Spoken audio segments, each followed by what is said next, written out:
Assalamualaikum warahmatullahi wabarakatuh.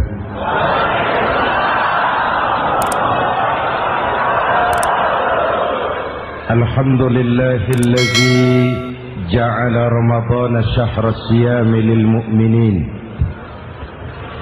Wassalatu wassalamu ala asyrafil mursalin Sayyidina Muhammadin wa ala alihi wa sahbihi ajma'in, amma ba'du.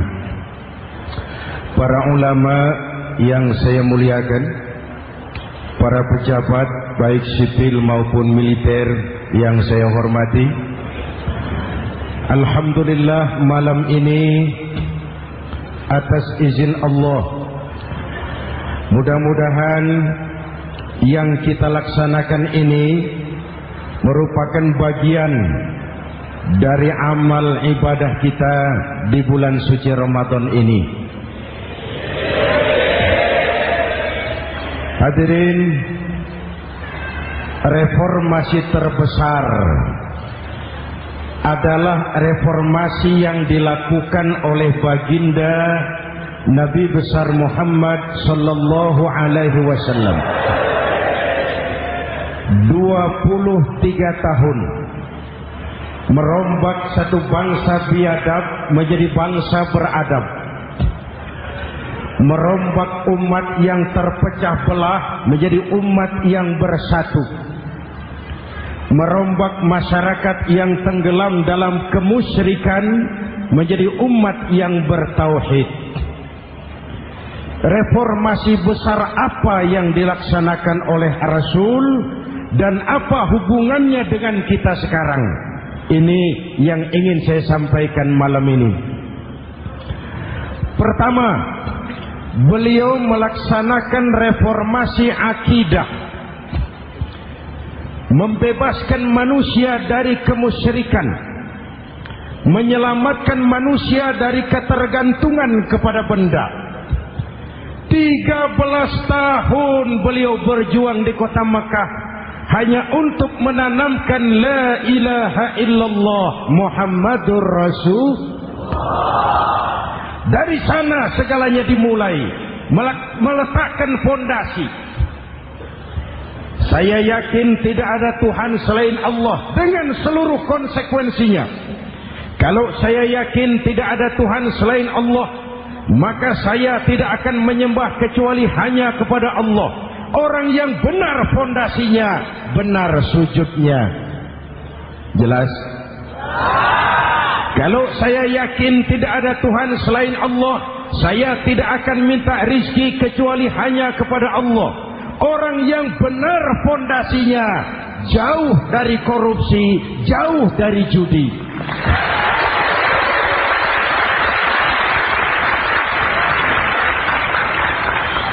Kalau saya yakin tidak ada Tuhan selain Allah, saya tidak akan menggantungkan hidup kecuali hanya kepada Allah. Saya tidak akan melarikan persoalan kecuali hanya kepada Allah. Saya tidak akan pernah takut kecuali hanya kepada Allah. Saya tidak akan minta tolong kecuali hanya kepada Allah. Inilah generator yang membangkitkan seluruh nilai-nilai amal kita. Kita puasa, kita sujud, kita jihad, itu kan karena nilai iman. Betul? Imannya tidak kelihatan, yang kelihatan gejalanya. Mic ini berbunyi karena ada strom. Percaya apa tidak? Kelihatan stromnya? Kok tahu ada strom dari mana? Dari bunyi. Ada suaranya itu, ada stromnya. Kenapa? Bunyi. Lampu menyala karena ada strom. Kipas angin berputar karena ada strom. Betul? Jadi kalau ada strom bunyi dong. Kalau ada strom lampunya nyala dong. Kalau ada strom kipas anginnya muter dong. Artinya apa? Kalau ada iman sujud dong. Kalau ada iman jihad. Udah dangdong.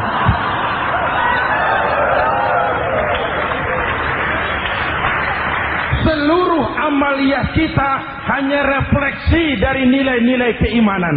Maka dimulai dengan fondasi. Kalau fondasi kuat, apapun yang mau dibangun aman. Kalau fondasi rapuh, apa yang mau dibangun di atas fondasi yang rapuh? Karena itu, dengan tabligh akbar ini, pesan pertama saya, mari jaga nilai-nilai iman kita. Kita masih bergelut dengan zaman susah.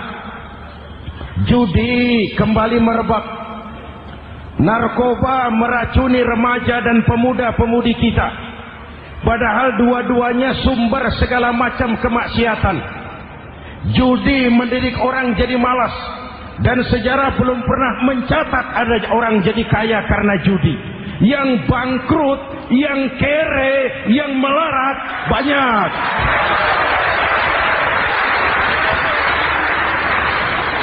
Makanya saya bersyukur di sini nggak ada yang judi.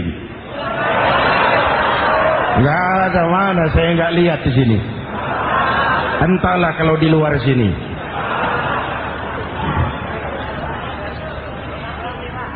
Judi itu penyakit, kalahnya bikin penasaran, menangnya bikin ketagihan. Itulah penyakitnya. Makanya lebih baik makan singkong betulan daripada makan roti mimpi. Ayo, makan singkong betulan, makan roti mimpi. Lebih baik mana? Lebih baik makan roti betulan, Mas. Maksud saya uang 4-5 ribu rupiah itu daripada belikan togel, daripada dibelikan pakong, daripada dibelikan macam-macam undian judi, lebih baik dibelikan beras, makan sama-sama.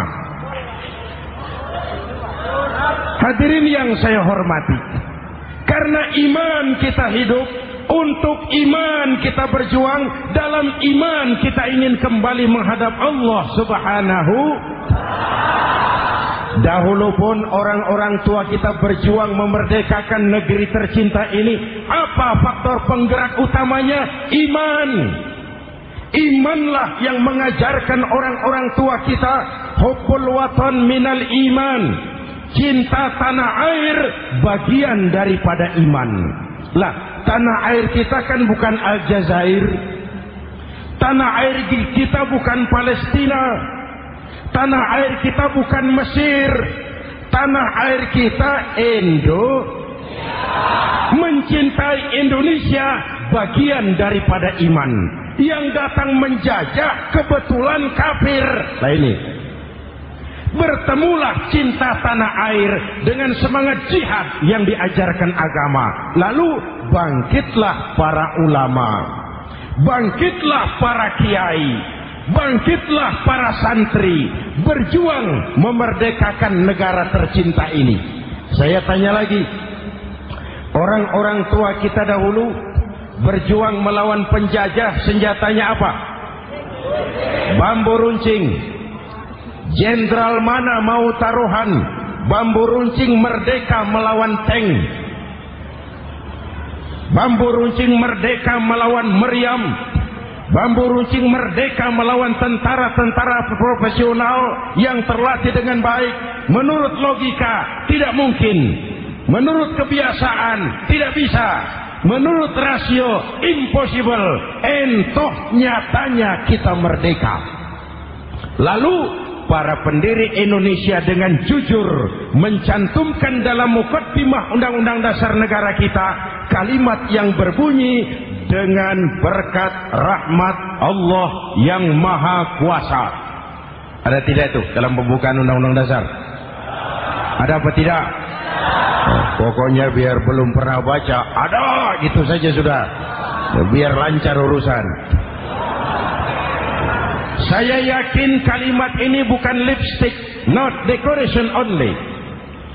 Kalimat ini pengakuan moral, pengakuan batin yang sangat jujur dari para pendiri Indonesia bahwa Allah campur tangan dalam proses kemerdekaan.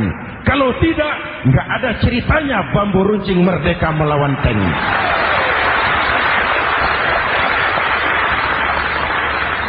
Kalau dulu iman iman untuk merebut kemerdekaan, sekarang iman untuk mengisi kemerdekaan. Betul? Betul? Karena itu jaga nilai-nilai iman, jangan tidur. Betul? Karena itu jaga nilai-nilai iman, jangan tidur. Kita sudah berhasil melaksanakan pemilu. Sidang umum MPR sudah digelar. Pemerintahan baru sudah terbentuk. Itu kita pilih bersama. Kita dukung bersama. Mendukung itu tidak harus selalu iya. Kulo nuwun semohon dawuh, kumaha juragan wae, oke bos. Mendukung tidak harus selalu iya. Mendukung juga memberikan saran, kritik, perbaikan. Kenapa? Di mana-mana di dunia ini kekuasaan cenderung mau menang sendiri. Kekuasaan cenderung untuk korup. Karena itu kalau kita cinta kepada pemerintah, kita harus mengawasi jalannya pemerintahan kita ini.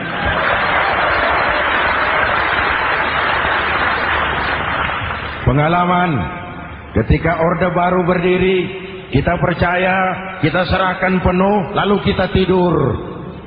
Akhirnya kita jadi susah sendiri. Betul? Umat Islam tidak boleh jatuh dua kali di tempat yang sama. Hari ini lewat sini jatuh wajar, belum tahu barangkali. Besok lewat sini lagi jatuh lagi, goblok tenan. Masa jatuh dua kali di tempat yang sama itu bagaimana? Hadirin yang saya hormati, nilai-nilai iman, intan paling mahal, mutiara paling berharga, tidak lain nilai iman. Imanlah yang menyebabkan kita gembira menyambut datangnya Ramadan, menyingsingkan lengan baju, menghamparkan sajadah, melakukan pendekatan yang intens kepada Allah. Kenapa? Kita mengerti nilai Ramadan. Tempo hari saya berikan contoh. Di tangan kanan saudara ada berlian, harganya 50 juta. Di tangan kiri saudara ada rumput seikat. Berlian dan rumput ini taruh di depan kambing. Kira-kira mana yang diambil kambing? Rumput, dasar kambing. Kambing tidak ngerti nilai berlian. Padahal kalau kambing sedikit mau pakai otak. Kalau berlian yang saya ambil, kata kambing, lalu saya bawa ke pasar, kemudian saya jual, harganya 30 juta, lalu dibelikan rumput, dapat rumput sekabupaten. Tapi kambing tidak ngerti nilai berlian.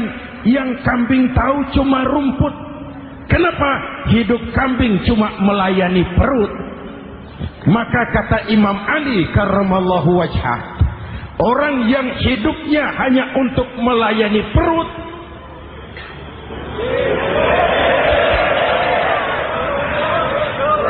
saudara yang ngomong ya, tanggung jawab. Saya kan cuma mulai, kenapa diterusin?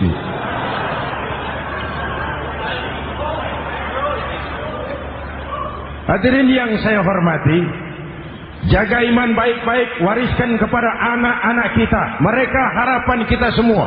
Mereka masa depan Indonesia. Akan bagaimana Republik Indonesia, bahkan akan bagaimana Islam di Republik Indonesia 20, 30, 40 tahun yang akan datang. Anak-anak kita lah jawabannya.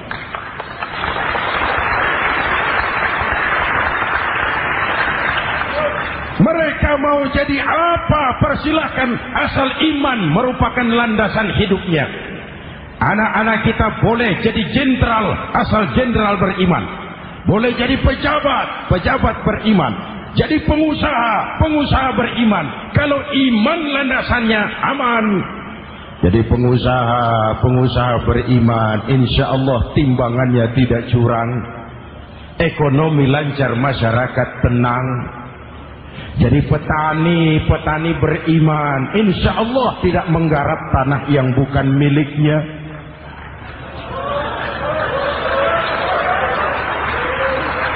Jadi pejabat beriman, insya Allah korupsinya sedikit.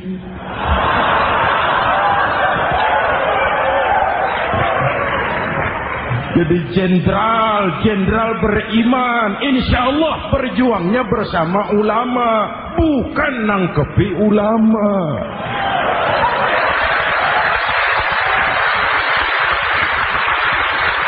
Jadi teknokrat beriman, jadi pengusaha beriman, jadi seniman beriman, jadi maling. Nggak ada, mana ada maling beriman. Kalau iman landasannya, insya Allah aman. Ini yang pertama. Yang kedua, baginda Nabi melaksanakan reformasi sosial. Berupa apa? Membebaskan manusia dari ras diskriminasi, mengikat manusia dengan tali akidah. Diciptakan kita dari laki-laki dan perempuan, dijadikan kita bersuku-suku dan berbangsa-bangsa. Bahkan Quran memulai dengan kalimat syu'ub, waja'alnakum syu'uban wa qabaila. Kami jadikan kamu berbangsa-bangsa dan bersuku-suku agar kamu saling mengenal satu dengan yang lain. Saya ingin mengulangi imbauan saya. Mari kita tingkatkan kerukunan. 3 macam kerukunan. Pertama, rukun antar umat seagama. Sesama muslim harus rukun. Ya Pak? Ya Bu?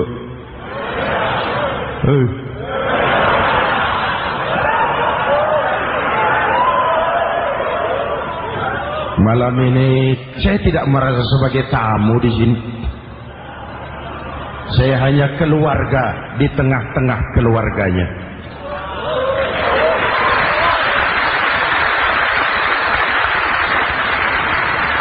Di sepanjang Jawa kah saya, ke Sumatera kah saya, ke Kalimantan saya, ke Sulawesi saya, ke Irian Jaya saya, kemana saja saya pergi, di mana saja saya berada, saya hanya keluarga di tengah keluarganya.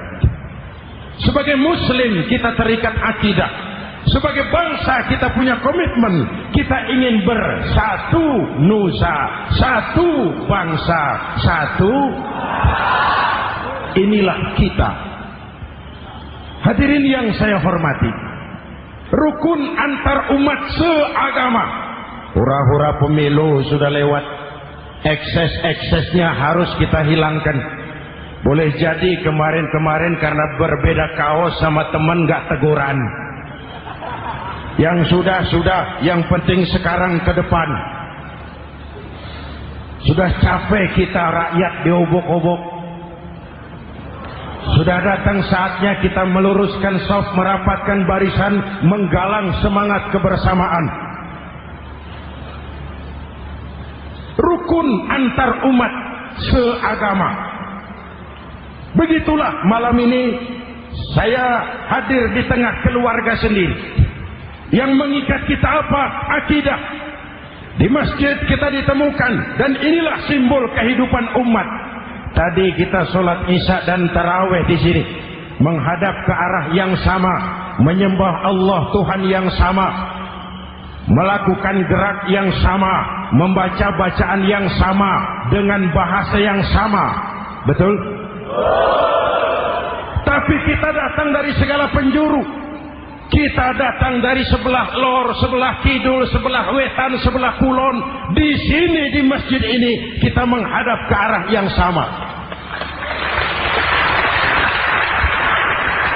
Kita yang hadir di sini boleh jadi ada yang dari Sumatera, Kalimantan, Sulawesi, Irian Jaya, tapi kita adalah Indonesia.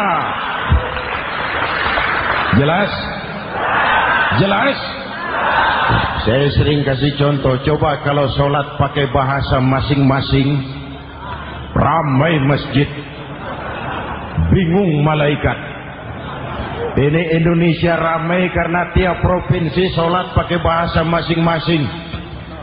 Kalau Riau bicara sendiri, Ambon bicara sendiri, Aceh bicara sendiri, Irian bicara sendiri, ramai masjid. Jelas? Jelas? Yang imam pakai bahasa Indonesia, takbir. Tuhan yang maha besar. Gagah sekali. Bingung malaikat. Kembali kita kalau sholat pakai bahasa masing-masing. Betapa ramainya masjid. Itu cermin dari bangsa yang tidak bisa menjaga kesatuan dan persatuan. Uni Soviet almarhum al-mal'un itu negara adidaya, negara adikuasa, bersama-sama dengan Amerika menjadi polisi dunia, tetapi kemudian dihantam oleh glasnost yang kebablasan. Gorbachev terpental, Soviet pecah jadi negara kecil berkeping-keping. Mimpi mengembalikan Soviet seperti dulu. Begitulah kalau kita biarkan benih-benih disintegrasi ini terus Gorbachev terpental, Soviet pecah jadi negara kecil berkeping-keping. Mimpi mengembalikan Soviet seperti dulu. Begitulah kalau kita biarkan benih-benih disintegrasi ini terus berkembang, tidak ada lem perekat, maka kita akan pecah berkeping-keping dan kita akan jadi satu bangsa yang kecil. Oleh karena itu, yang pertama, jaga kerukunan antar umat seagama. Berbeda pendapat boleh, berpecah belah jangan. Berbeda partai oke, tapi berbeda dalam wawasan bernegara jangan. Jujur saja, saya kemarin musim pemilu itu sudah agak pesimis melihat. Batin saya menjerit, ya Allah, kenapa umat jadi begini? Kenapa umat harus terkotak-kotak? Terlalu banyak partai-partai Islam waktu itu, 20 lebih. Begitu sidang umum MPR berjalan, saya mulai melihat titik optimisme. Ada yang mengkristal, di mana orang tidak lagi melihat partainya, tetapi melihat nilai-nilai imannya. Itulah yang memang utama buat kita.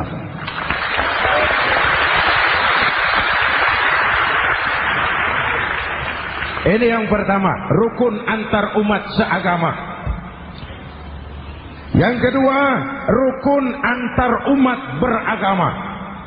Beberapa hari yang lalu ada kejadian yang mengenaskan di Jakarta Timur, Cipayung. Peristiwa penyerbuan Yayasan Dolos. Hadirin yang saya hormati, kita tentu menyesalkan kejadian itu. Kita tidak bisa menyetujui tindakan main hakim sendiri. Kita berharap pemerintah bukan hanya bisa menangkap pelakunya, tapi juga yang tidak kalah pentingnya mengusut akar permasalahannya.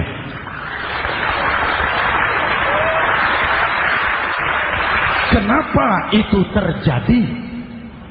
Kalau cuma pelakunya yang ditangkap, akar permasalahannya tidak selesai, saya khawatir terulang lagi di tempat lain. Inilah yang terpenting, menjaga kerukunan antar umat beragama, saling menghormati, saling menghargai. Jangan melakukan kamuflase, jangan melakukan tindakan-tindakan yang rawan dan peka. Misalnya umat Islam membangun masjid di tengah perkampungan orang Kristen, padahal tidak ada Islamnya di situ. Itu bisa menimbulkan kerawanan. Atau sebaliknya, membangun gereja di tengah perkampungan umat Islam yang tidak ada Kristennya di situ. Atau sebaliknya, mereknya kegiatan sosial, mereknya kegiatan kemanusiaan, tapi isinya penyebaran agama kepada orang yang sudah beragama. Itu pun bisa menimbulkan kerawanan. Jelas? Maka yang besar jangan mau menang sendiri, yang kecil harus tahu diri. Jelas? Mari saling menghormati, mari saling menghargai dalam batas lakum dinukum. Menangkap pelakunya penting, mengusut akar permasalahannya itu pun tidak kurang pentingnya.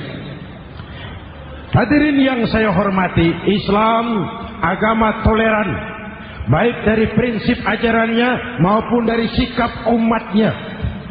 Islam agama yang rahmatan lil. Kita punya kewajiban untuk membuktikan bahwa Islam bukan merupakan ancaman. Islam adalah alternatif. Islam adalah solusi. Islam bukan ancaman. Yang hadir di sini bukan perusuh, bukan umat biang kerok. Ini umat yang cinta damai.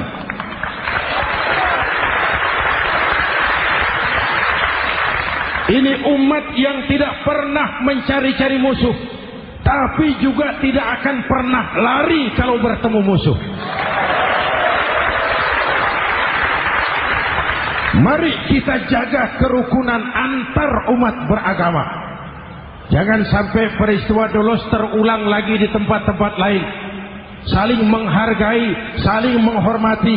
Jangan main hakim sendiri, tapi juga jangan mau menang sendiri. Hadirin yang saya hormati, dengan menjaga kerukunan antar umat beragama, akar keutuhan kita sebagai bangsa semakin terpelihara. Lalu yang ketiga, rukun antar umat beragama dengan pemerintah. Tadi kita sholat di sini ada imam, ada makmum, betul? Kalau makmum siapa saja boleh, Mas. Tidak ada pemilihan makmum. Fikih itu ketat kalau sudah memilih imam. Nih makmum siapa saja. Pak, itu orang pemabuk itu, boleh jadi makmum. Suka mencuri, Pak, boleh jadi makmum. Bacaannya tidak fasih, boleh jadi makmum. Ketinggalan satu rakaat, boleh jadi makmum. Tapi tidak tiap orang boleh jadi imam. Kenapa? Imam mau mimpin orang banyak.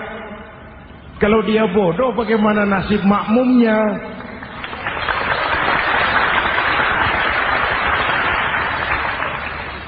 Ada karikatur di Medan, pernah kejadian anak kecil disuruh sholat sama ibunya. Nak, sholat kau. Aku tak pandai sholat, mak. Si Ucok rupanya ini. Kata ibunya, sudahlah, kau ikuti saja bapakmu tuh. Apa yang bapak mau kerjakan, kau ikuti sajalah. Jadilah, mak, kalau ikut saja bisa laku. Berangkatlah anak ini kan, sholat di belakang bapaknya, jadi makmum. Sholat di balai bambu, tidak pakai tikar. Bangun sujud, hidung bapaknya terjepit bambu. Karena sakit dan kaget, refleks bapak ini teriak, aduh. Anak di belakang ingat pesan maknya, ikuti saja bapakmu. Si anak ini malah pakai irama. Aduh.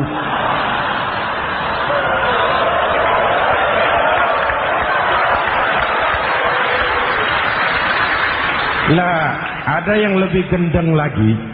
Mendengar anaknya mengaduh, bapaknya menoleh ke belakang. Kata bapaknya, kau kejepit juga, Cok. Sholat jadi ngobrol.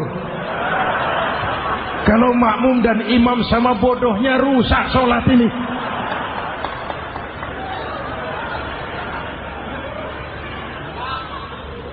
Hadirin yang saya hormati,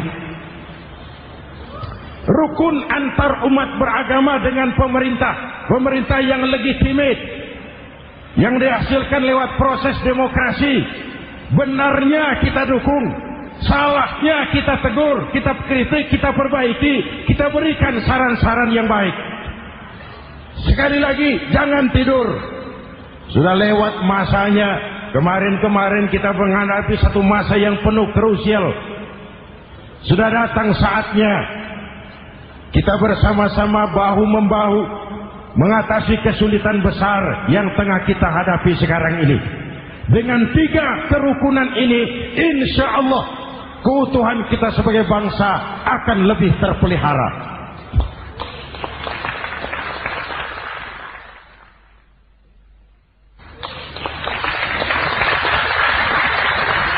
Ini reformasi kedua. Dalam konteks kita sekarang menjaga semangat kebersamaan.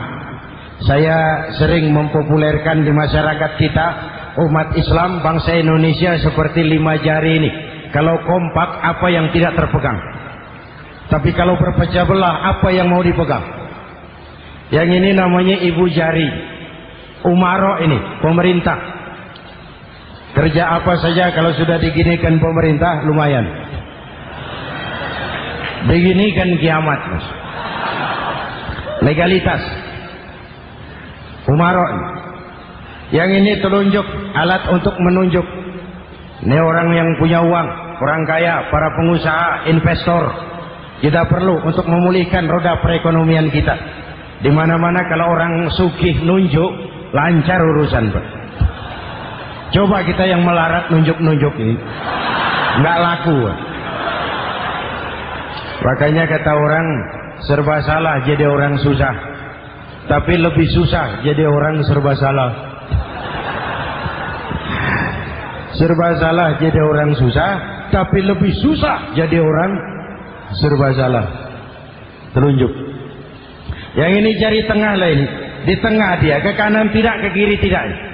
Milik semua golongan ini, netral. Siapa ini? TNI. Siapa ini? Cendekiawan. Siapa ini? Ulama idealnya ini. Milik semua, tidak kemana-mana tapi ada di mana-mana. Gak bisa diajak suitan ini. Ulama idealnya ini. Milik semua, tidak kemana-mana tapi ada di mana-mana. Gak bisa diajak suitan ini. Gak ada anak-anak main kelereng suitnya begitu, itu gak ada.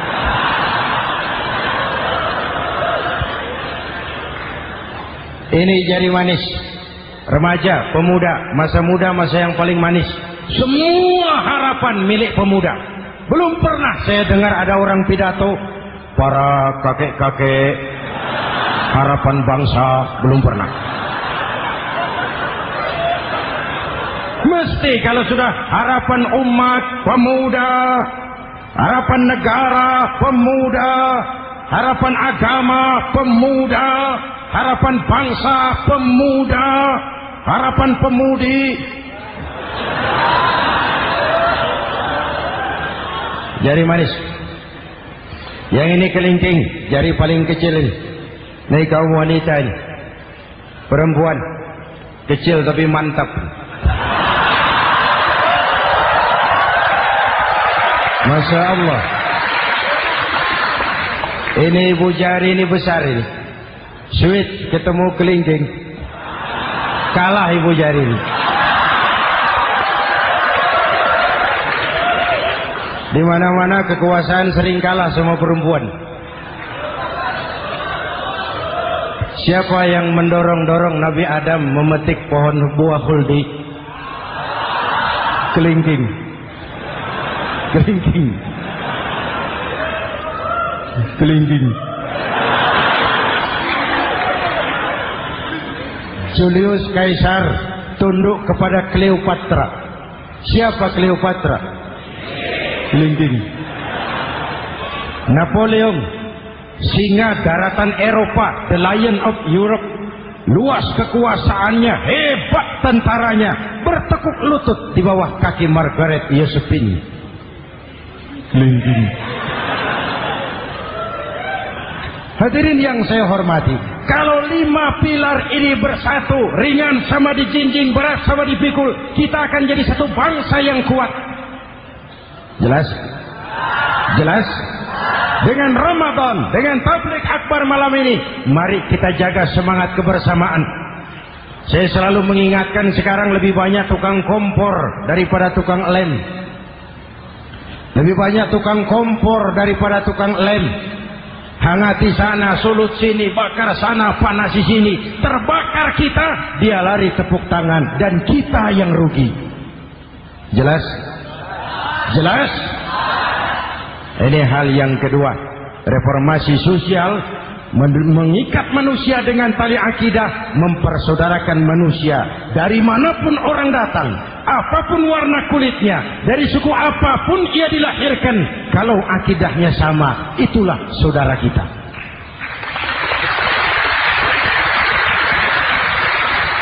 Kembangkan terus kerukunan antar umat seagama, antar umat beragama, dan antar umat beragama dengan pemerintah.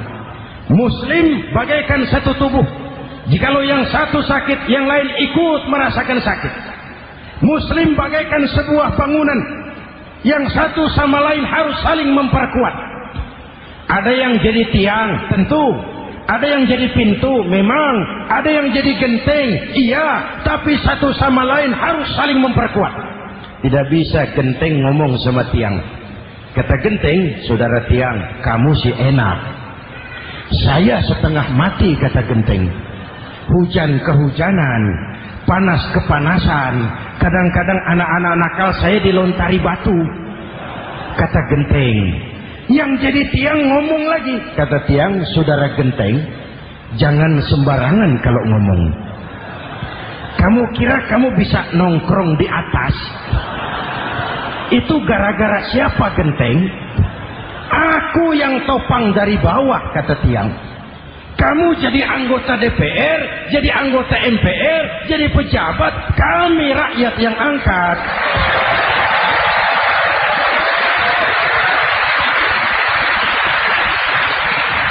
Jangan waktu di bawah rajin ngamalkan ayat kursi, dapat kursi lupa sama ayat.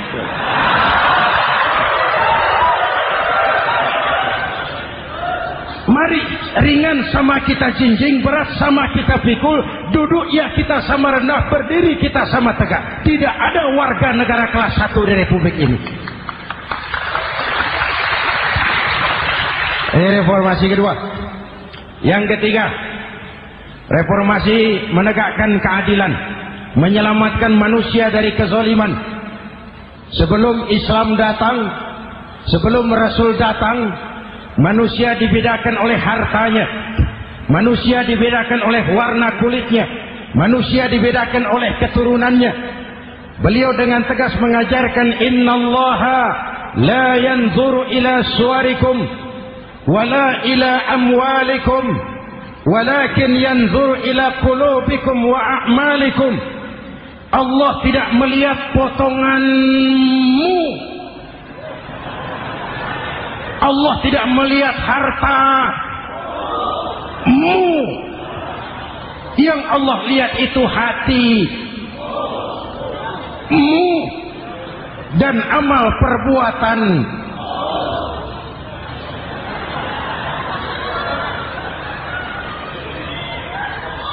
Perjuangan menegakkan keadilan. Hadirin yang saya hormati, itulah yang menyebabkan reformasi kita menggelinding. Menuntut keadilan, baik keadilan di bidang politik, keadilan di bidang ekonomi, keadilan di bidang hukum. Nabi pernah mengingatkan, hakim, kata Nabi, itu ada 3 macam. Al-qudatu salasatun. Hakim ada 3 macam. 1 di surga, 2 di neraka. Hadirin yang saya hormati, siapa yang hakim ke surga itu? Ada hakim yang tahu tentang kebenaran, lalu siap melaksanakan kebenaran itu, menghukum dengan kebenaran apapun resikonya, walaupun dimusuhi atasannya, walaupun bertentangan dengan nuraninya, karena itu orang yang dia sukai, tapi dia tetap melaksanakan hukum. Hakim yang mengerti tentang kebenaran sesuatu, lalu melaksanakan hukum dengan kebenaran itu yang akan sampai ke surga.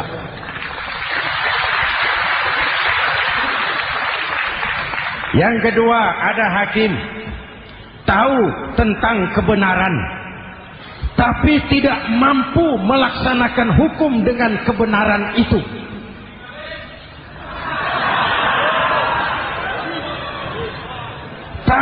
sesuatu itu benar, tetapi tidak punya nurani untuk membela kebenaran, mengetahui kebenaran, tapi tidak berdaya untuk memperjuangkan kebenaran, akhirnya hukum dikebiri. Yang salah jadi benar, yang benar jadi salah. Itulah realita yang kita rasakan selama ini. Yang baca Quran dengan suara merdu dapat piala. Yang mengamalkan Quran dengan konsekuen dapat penjara. Yang berteriak-teriak menegakkan keadilan dianggap aneh. Yang korupsi habis-habisan hidup terhormat.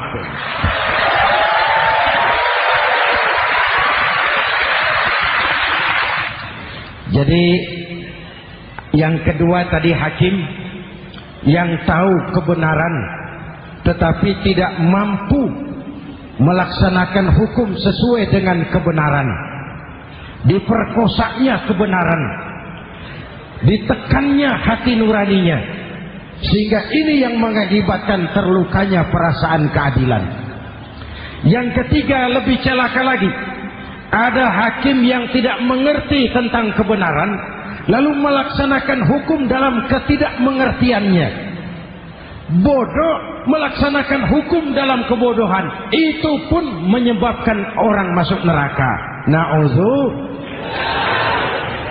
Hadirin yang saya hormati, reformasi yang dilaksanakan Rasul berjuang menegakkan keadilan setelah membebaskan manusia dari ras diskriminasi. An-nas kulluhum li Adam wa Adam min turab, la fadla li Arabiyyin ala ajamiyyin illa bitaqwa. Seluruh manusia berasal dari Adam. Adam diciptakan dari tanah dan tidak ada kelebihan Arab dengan yang bukan Arab kecuali dengan takwanya. Nah, saya masih ingat sebuah cerita. Mau dengar?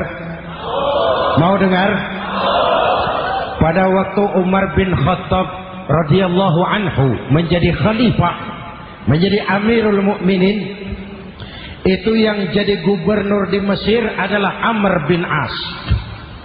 Satu saat Amr bin As ingin mendirikan masjid, tapi tanah lokasi masjid itu milik orang Yahudi. Ada gubuk di situ. Dipanggil Yahudi ini oleh Amr bin As. Saudara Yahudi? Iya. Itu rumahmu ya? Iya. Sudah tahu belum? Belum. Ya memang saya belum kasih tahu. Begini, kamu bangun sembarangan saja, rumahmu kena jatuh. Itu rumahmu ya? Iya. Sudah tahu belum? Belum. Ya memang saya belum kasih tahu. Begini, kamu bangun sembarangan saja, rumahmu kena jalur hijau itu. Lalu saya mau bangun masjid di situ. Ya tapi ada rumah saya, Pak. Sudahlah, rumahmu saya bayar, saya beli. Nggak mau, Pak. Rumah saya cuma itu-itunya. Saya bayar 2 kali lipat. Nggak mau, Pak. Nggak mau. Sudahlah, saya ganti rugi. Ya nggak mau, Pak, namanya juga ganti rugi, Pak. Biar digantikan tetap rugi. Mangkel Amr bin As ini wong cilik kok bertingkah amat. Si amat aja nggak bertingkah. Panggil kamtib. Hei, gusur. Ditarik rumah Yahudi ini, ambrol, menitiskan air mata si Yahudi di sudut kehidupan. Begini wong cilik ini sudah jatuh tertimpa tangga, rumah cuma sak gubuk-gubuknya diderek oleh petugas. Pikir-pikir Amr bin As kan cuma gubernur, di atasnya kan masih ada khalifah Umar bin Khattab. Saya mau lapor ke pusat. Berangkat Yahudi ini dari Mesir menuju Madinah, berhari-hari berjalan, sambil berpikir, ini nanti kalau saya laporan kepada khalifah, apa pengaduan saya diterima? Wong saya rakyat kecil, lagian Yahudi, sementara yang menggusur saya ini gubernurnya sendiri. Terus dia berjalan sampai di kota Madinah. Lewat tengah hari dia mulai cari-cari. Ada orang, ketemu orang sedang tidur di bawah pohon kurma. Selamat siang, Pak. Siang. Saya mau numpang tanya, Pak. Tanya apa? Bapak tahu Khalifah Umar bin Khattab? Tahu. Istananya di mana, Pak?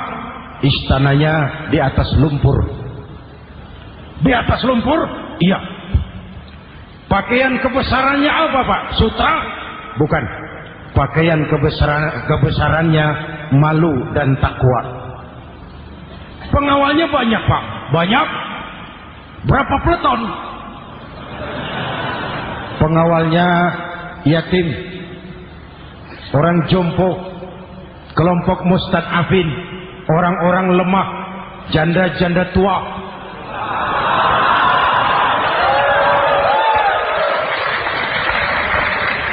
Itu pengawalnya. Pakaian kebesarannya malu dan takwa. Pengawalnya orang-orang lemah, tidak berdaya. Kok begitu, Pak? Begitulah Umar bin Khattab. Orangnya sekarang di mana, Pak? Di depan kamu. Jadi Bapak? Iya. Bapak? Iya. Saya Umar. Ada apa, Mas? Oh, yang datang dari Semarang waktu itu. Gini loh, Pak. Saya mau menuntut keadilan. Keadilan kenapa? Gubernur Bapak Amr bin As itu, Pak, zalim. Kenapa dia? Gubuk saya main tarik saja, runtuh. Saya nggak punya rumah lagi, wong saya ini golongan makmur, cuma rumah sama sumur.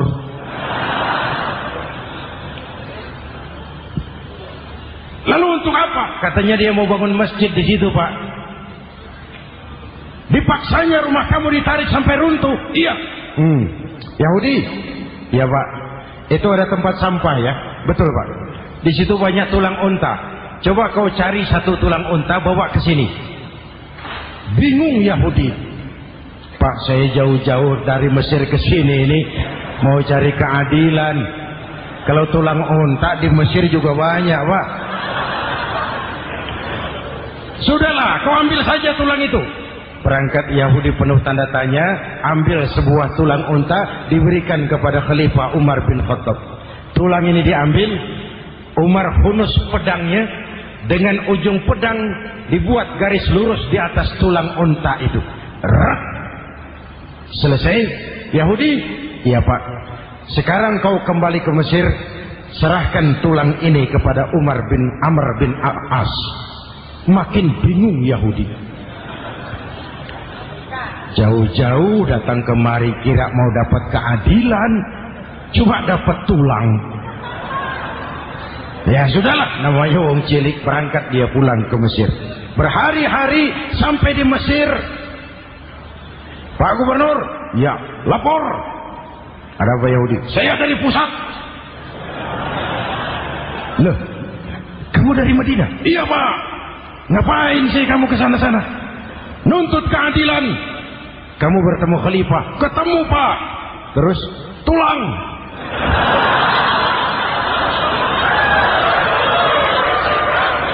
Ini loh, Pak, salam dari beliau, tulang. Apa maksudnya? Aku nggak ngerti lah itu, Pak. Goreng ini. Diambil tulang itu. Amr bin As melihat ada garis lurus dengan ujung pedang, gemetar badannya, keringat bercucuran. Kepala proyek dipanggil. Mas, ini proyek masjid batal. Gubuk Yahudi dirikan lagi. Loh, Pak, kata kepala proyek, saya kan sudah menang tender, Pak.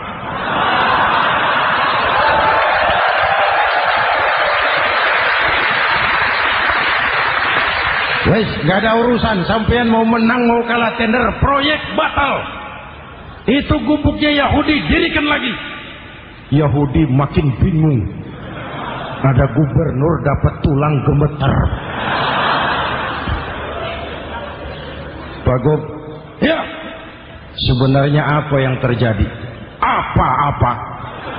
Kamu sedikit-sedikit main pusat.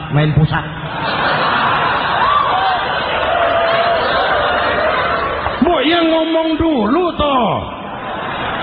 Ya kan awalnya saya sudah ngomong Pak, tapi bubuk saya tetap ditarik. Percuma ya saya ke pusat Pak.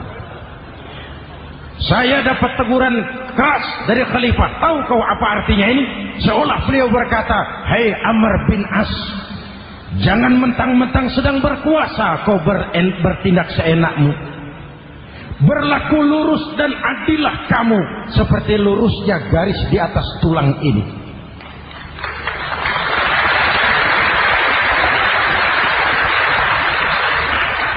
Kalau kau tidak lurus, kalau kau tidak berlaku adil, aku yang akan meluruskanmu dengan pedangku. Itu bahasa simbolik. Siapa yang gak gemeter? Kamu. Pusat.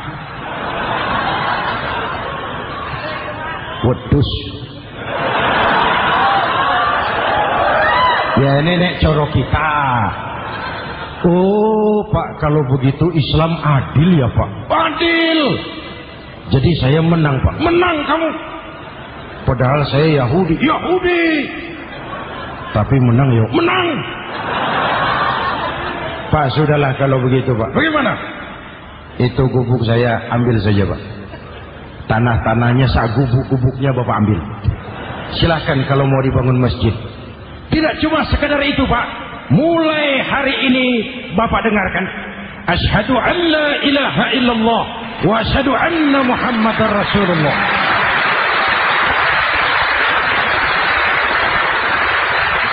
Yahudi bisa menang perkara menghadapi gubernur.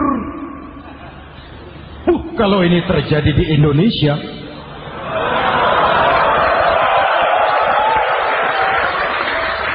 amin.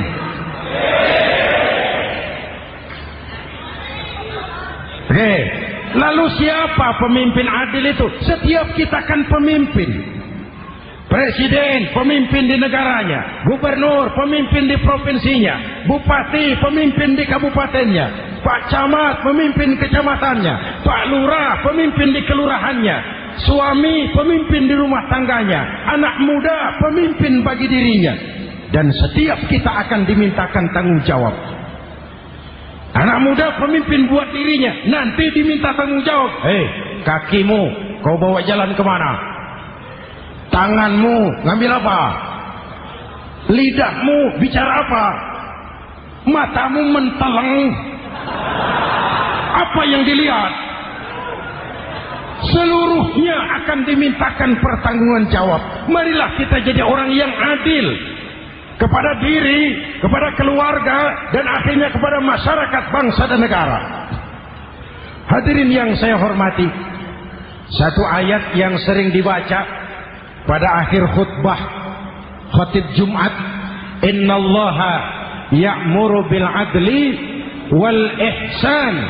Allah memerintahkan kamu berlaku adil dan berbuat ihsan. Tidak sekadar adil tapi ihsan. Ihsan nilainya lebih tinggi dari adil. Contoh, nak, tolong taruh telur itu di pinggir meja. Anak yang adil apa adanya ditaruh telur di pinggir meja. Anak yang ihsan lain. Loh iya, perintahnya sih di pinggir meja, tapi kalau pas di pinggir meja kan jatuh ke bawah. Ke tengah sedikit. Ini ihsan. Oleh karena itu, mari perjuangan menegakkan perintahnya sih di pinggir meja, tapi kalau pas di pinggir meja kan jatuh ke bawah. Ke tengah sedikit. Ini ihsan. Oleh karena itu, mari perjuangan menegakkan keadilan masih panjang. Jalannya tidak lurus bertabur bunga, menanjak, menurun, banyak onak dan duri. Namun seperti yang dikatakan seorang tokoh, masih Napoleon, kalau ada 1000 orang penegak keadilan, saya satu dari yang 1000 itu. Kalau ada 100 penegak keadilan, saya juga satu dari yang 100 itu. Kalau ada 10 orang menegakkan keadilan, saya juga satu dari yang 10 itu. Kalau hanya satu orang yang menegakkan keadilan, maka sayalah yang satu itu. Tetap konsisten berjuang menegakkan keadilan, walaupun besok langit akan runtuh, walaupun besok akan kiamat, keadilan tetap harus ditegakkan. Ini reformasi yang ketiga, menegakkan keadilan, mengayomi masyarakat dengan hukum yang tegas. Dan Rasul menjadi contoh. Ini yang hebat. Misalnya beliau berkata, "Wallazi nafsi biyadihi, law anna Fatimah binti Muhammadin sarqat, laqata'a Muhammadun yadaha." Demi Allah, andai kata Fatimah putri Muhammad mencuri, jangan orang lain, Muhammad sendiri yang akan memotong tangannya. Hukum berwibawa, masyarakat terlindungi. Kenapa? Nabi jadi contoh. Jelas? Beliau mengajarkan orang beramal. Kepada putrinya beliau mengatakan apa? I'mali ya Fatimah, i'mali, fa inni la ughni anki minallahi syai'a. Fatimah, beramal kau.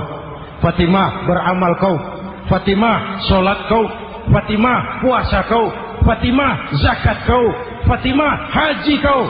Kalau kau tidak beramal Fatimah, aku ayahmu Rasulullah tidak akan sanggup membelamu di akhirat nanti. Ini keadilan. Tidak mentang-mentang putri kesayangan Nabi lalu sudah Fatimah kamu nggak sholat nggak apa-apa, nanti di akhirat ada papi.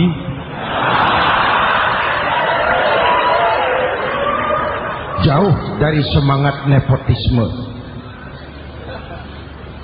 Putri beliau sendiri ditekankan, i'mali ya Fatimah, fa inni la ughni anki minallahi syai'a. Beramal kau Fatimah, kalau kau tidak beramal, aku ayahmu tidak akan sanggup membela kamu di akhirat nanti. Inilah inti dari nilai keadilan.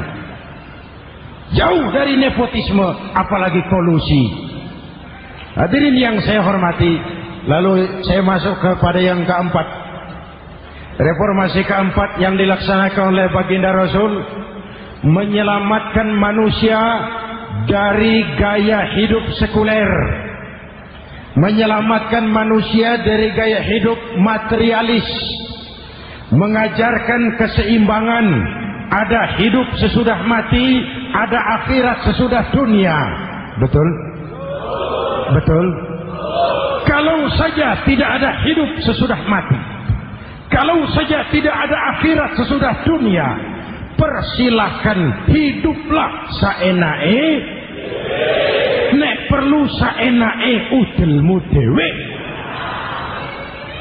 Sayang. Ada hidup sesudah mati, ada akhirat sesudah dunia. Ini semua calon-calon jenazah.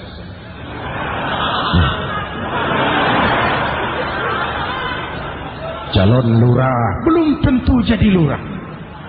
Calon gubernur, yang antri panjang. Calon menteri, mimpi. Calon jenazah, pasti. Betul? Karena ada hidup sesudah mati, ada akhirat sesudah dunia. Ini jadi rem. Saya kepengen kaya, tapi kalau menipu orang bagaimana dikubur? Saya kepengen naik pangkat, tapi kalau memfitnah orang bagaimana di akhirat? Melahirkan disiplin. Tujuan keyakinan akhirat mewarnai cara kita hidup di dunia. Hadirin, mari kita berdoa. Semoga semua yang hadir di sini dikuatkan iman dan Islam, dikokohkan kesatuan dan persatuan, dimurahkan rezeki untuk meningkatkan ibadah. Al-Fatihah. Bismillahirrahmanirrahim. Alhamdulillahirabbil alamin. Arrahmanir rahim. Maliki yaumiddin. Iyyaka na'budu wa iyyaka nasta'in. Ihdinas siratal mustaqim. Siratal ladzina an'amta 'alaihim ghairil maghdubi 'alaihim waladdallin. Amin. Nanti di akhir doa sama-sama kita kumandangkan kalimat tauhid. Bismillahirrahmanirrahim. Amin. Alhamdulillahirabbil alamin. Allahumma salli wa sallim mubarik ala sayyidina Muhammadin wa ala alihi wa sahbihi ajma'in. Allahumma rabbana taqabbal minna salatana wa siyamana wa qiyamana wa takhassu'ana wa ta'abbudana wa tammim taksirana ya arhamar rahimin. Allahumma ja'alna minas su'ada'il maqbulin wa la taj'alna minal ashqiya'il mardudin. Ya Allah, dengan sepenuh perasaan dan pengharapan, dengan segala kerendahan dan kelemahan, kami bermohon kehadirat-Mu. Tautkan hati kami bangsa Indonesia, satukan langkah kami untuk menata hari esok yang lebih baik. Karuniakan kami pemimpin-pemimpin yang takut kepadamu dan sayang kepada kami. Berikan mereka kekuatan zahir dan batin untuk membawa kami rakyat dan bangsa Indonesia keluar dari kesulitan besar ini menuju masyarakat yang adil dalam kemakmuran dan makmur dalam keadilan di bawah naungan ridha-Mu. Ya Allah, selamatkan kami dari perpecahan, selamatkan kami dari pertikaian, selamatkan kami dari bahaya kemunkaran dan kezaliman. Rabbana hab lana min azwajina wa dhurriyyatina qurrata a'yun waj'alna lil muttaqina imama. Afdalu ma qultuhu ana wan nabiyyuna min qabli la ilaha illallah.